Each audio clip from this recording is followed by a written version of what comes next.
For the next 10 days, a group of archaeologists will be working in a very public place as they dig through a section of shore in Riverside Park.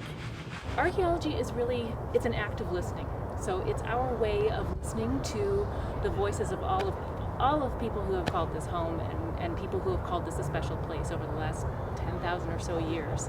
And so what you're going to see, our act of listening involves digging holes and getting really dirty and screening through back dirt to understand what has been left behind in the process of people living here and being in the area.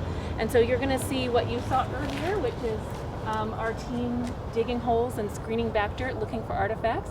It also lets us understand what sorts of things have happened in the park since, for the last 200 years. So we know that we had a sawmill, for example. We know that we had lots of different activities going on. We had sternwheelers coming through. We had sternwheeler wharf. We had all kinds of things going on here. So we're going to see evidence of all of that activity here. The dig precedes infrastructure work set to take place in the park. Before construction starts, the archaeologists will study the land which has supported the Secwepemc people for an estimated 10,000 years.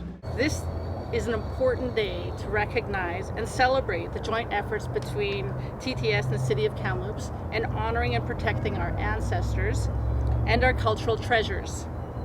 The Kamloops Chief and Council and our membership place a high value and a responsibility to protect our ancestral remains. Our history, our culture, and our stories are written on the lands. In this particular area, at Riverside Park and across at the point and over there, are areas that we know from the stories of elders as well as the work of archaeologists that these particular areas are very rich in terms of the archaeological history of this region.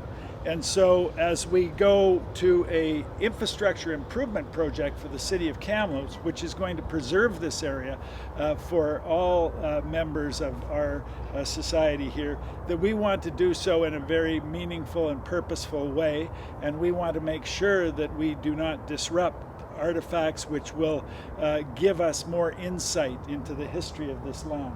For Caston and Kamloops, I'm Brendan Kurgan.